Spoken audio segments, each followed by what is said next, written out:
were blown up with an IED on April 20th, and they died, in the blast. We all got knocked unconscious in the vehicle, and I was the first to wake up. I had a piece of shrapnel in my leg, and then it was just like, yeah, they were dead. You knew as soon as you came to that they had been lost? Yeah, they were. I mean, I had hope, I guess, in both of them, but I didn't know the extent of their injuries until later that I think it was the next day or something like that. How long was it after that before you were back out on patrols? A couple hours.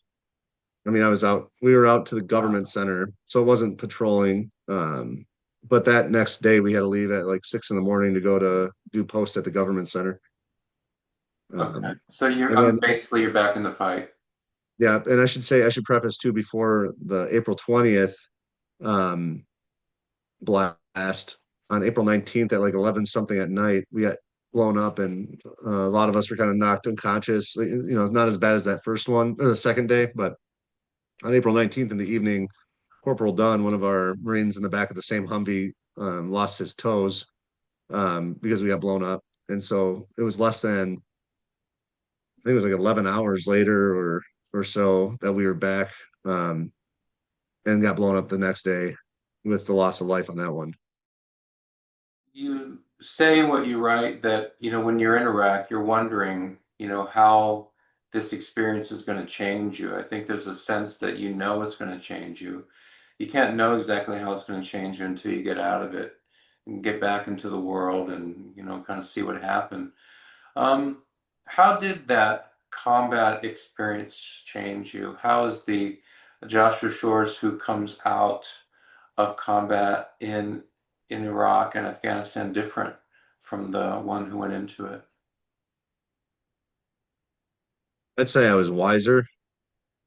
Um, I felt more centered as a person, as much as I was still not. But I remember coming home and thinking, why the hell is everyone worried about all this stupid shit?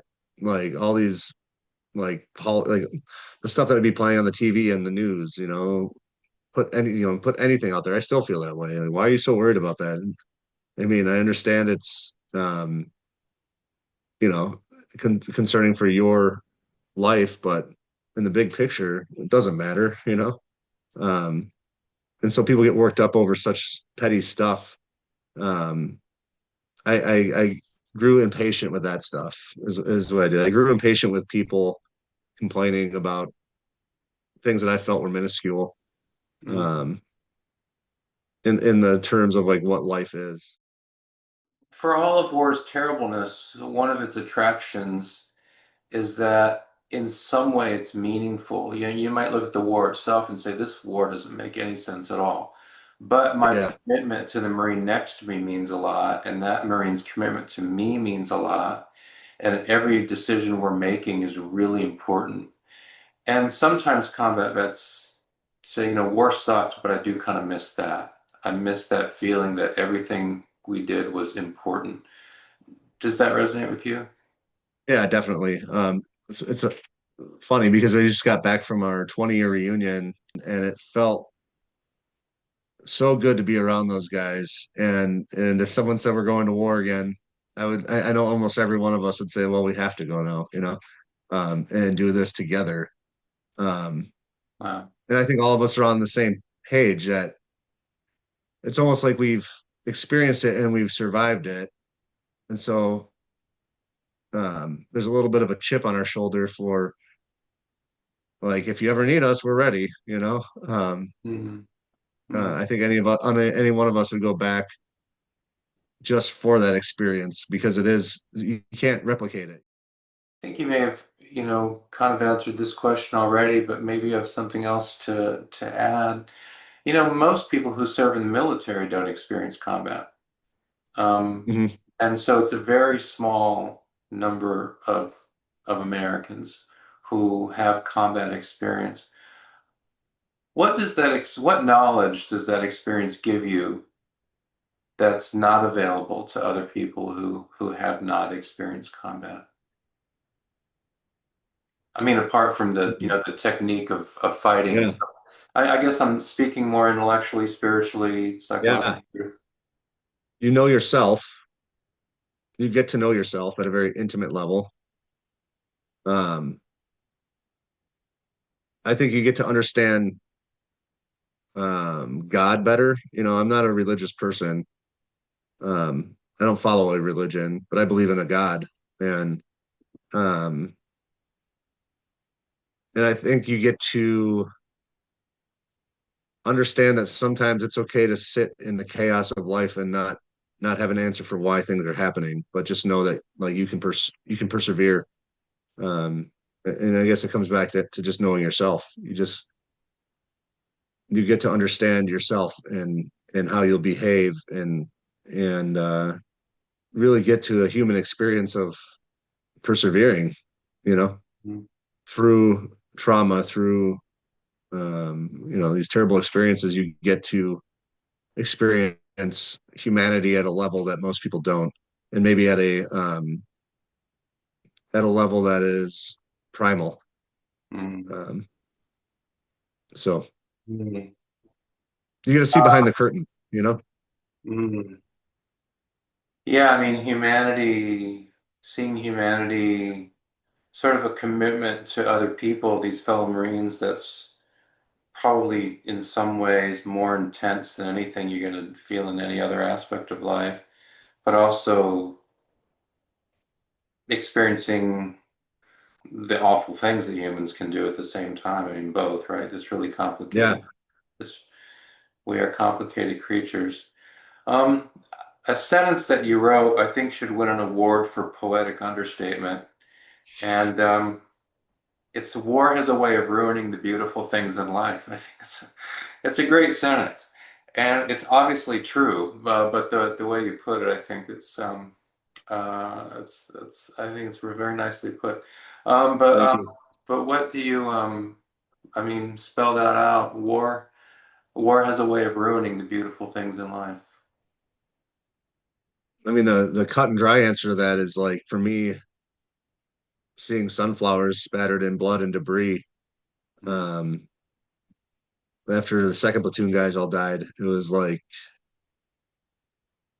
flowers are beautiful. They're putting everything. And war robbed me of that vision. I mean, that's it. Every time I look at a sunflower, I can't think of anything other than my friends dying, or five Marines from second platoon, our friends dying. And um, I think on a deeper level with it, it's like it takes your innocence and shatters it. It brings you to a core understanding of what humans are capable of. Um, and that's a little bit of removing beauty too, because there's beauty in ignorance. And Mm. um, I think that, you know, I think that's why some of the times I get frustrated with people or events in our culture as Americans. It's like you're all so ignorant. You don't understand what real um, persecution or real um, hatred is. I've seen it. I've seen it in myself. I've seen it in others towards me, and and it's just a sad thing to realize and sit with. And I think the sadder point of it, the point that is even harder, is accepting that some people like they have life so good that they don't have to worry about those things or experience those things. And there's a little bit of jealousy, I think, that comes with that. Like, why don't you have to understand the things I do about human beings and about the human psyche and war? It reminds me of a theme that comes up with Vietnam vets. There's a famous book by Vietnam vet, The Things They Carried, you Uh, know, Tim O'Brien, yeah, for, and yeah, and you carry the packs and the water and the ammo and the weapon and the helmet and the armor. But then after the war, all the stuff you keep carrying, you know, that the vast majority of people in the country and the majority of military personnel who don't experience combat that they don't have to carry. Um, I used to say, the worst part about going to combat is coming home. It's like you have to deal with it then. It feels very daunting to think that you have to reintegrate into society after that. So it's a very lonely place. Yeah, Yeah, you use that word loneliness and reintegrate into a society that is inhabited by population, the overwhelming majority of which will never understand certainly one of the most, if not the most, um, intense experiences of your life, right? yeah.